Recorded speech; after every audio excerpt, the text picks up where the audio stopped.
ইসরায়েলের সঙ্গে 12 দিনের যুদ্ধ শেষে ধুলোমলিন আকাশ ফুঁড়ে ইরানে উকি দিয়েছে জাতীয় ঐক্যের নতুন সূর্য। ধ্বংসস্তূপের মধ্যেই ইরানিদের মধ্যে জন্ম নিয়েছে এক অটুট সংহতি।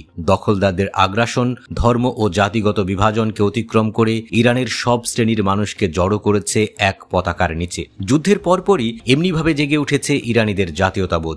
একতাই যে এখন তাদের শ্রেষ্ঠ অস্ত্র তা বুঝতে পেরেছে ইরানের নাগরিকরা। আর ইসরায়েলের বিরুদ্ধে জাতীয় ঐক্যের নিদর্শন হিসেবে তেহরানের বিখ্যাত আজাদি টাওয়ারে ইরানের বিখ্যাত গায়ক হুমায়ুন শাহজিয়ানের একটি বিশাল কনসার্ট করার কথা ছিল, কিন্তু বহু আলোচিত সেই জনসাধারণের কনসার্টটি শুক্রবার রাতে হঠাৎ করে বাতিল করে দেয় ইরানি কর্তৃপক্ষ।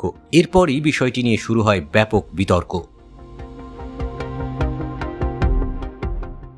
কিন্তু কেন বাতিল করা হলো কনসার্টের মাত্র 2 দিন আগে অনলাইনে গায়ক শাহজারিয়ান জানান তার সঙ্গে থাকা 30 জন সদস্যকে কনসার্টের জায়গায় প্রবেশ করতে দেয়া হয়নি। শাহজারিয়ান সাংবাদিকদের জানান এই ধরনের কনসার্ট করার অনুমতি চেয়ে 7 বছর আগে আবেদন করেছিলেন তিনি, কিন্তু ইরান সরকার এতে অনুমতি দেয়নি।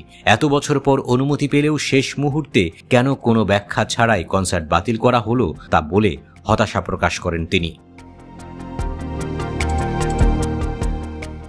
ধারণা করা হচ্ছিল ওই কনসার্টে অন্তত সম্ভাব্য 10 লাখ মানুষ সমবেত হবে, কিন্তু এত বড় জনসমাগম সামলানোর জন্য ইরান সরকারের কোনো পরিকল্পনাও ছিল না। অনলাইনে ছড়িয়ে পড়া একটি ভিডিওতে দেখা যায় তেহরান সিটি কর্পোরেশনের কর্মীরা আজাদি স্কোয়ারের গেট ঢালাই করে বন্ধ করে দেয় যাতে সাউন্ড সিস্টেম বা যন্ত্রপাতি স্থাপন করা না যায়। অথচ কিছুদিন আগেই সেই একই জায়গায় মুহররম উপলক্ষে বড় বড় ধর্মীয় অনুষ্ঠানের আয়োজন করা হয়েছিল।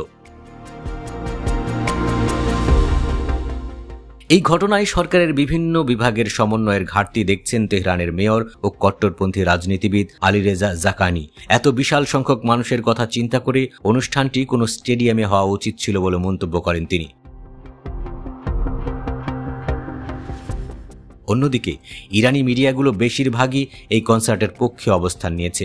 এমনকি শুরুতে কনসার্টের বিরোধিতা করা রক্ষণশীল মিডিয়াগুলোও কিছুটা সমর্থন জানিয়েছে। তবে এই কনসার্টের বিরোধিতা করেছেন বিদেশে থাকা কিছু ইরানি নাগরিক। তাদের কড়া সমালোচনা করে ইরানের সংস্কারপন্থী সংবাদপত্র শার্ক বলছে, ইরানের এ সমস্ত নাগরিক অতি চরমপন্থী। তারা কট্টরবাদী আচরণের মাধ্যমে সাধারণ জনগণকে জিম্মি করে রেখেছে। অবশ্য কনসার্ট বাতিল হয়ে গেলেও ইরানি সরকার এখন জাতীয় ঐক্য জোরদারে নিজেদের প্রাচীন ইতিহাসের উপর জোর দিচ্ছে। ইরানের আগের যুদ্ধের বীরত্ব গাঁথা তুলে ধরা হচ্ছে। তেহরান সহ দেশ জুড়ে প্রাচীন ইরানি রাজাদের মূর্তি স্থাপন, ব্যানার টানানো এবং জাতীয় ঐক্য, ভৌগোলিক অখণ্ডতা এবং বিভিন্ন জাতিগোষ্ঠীর ঐক্য নিয়ে কথা বলা হচ্ছে।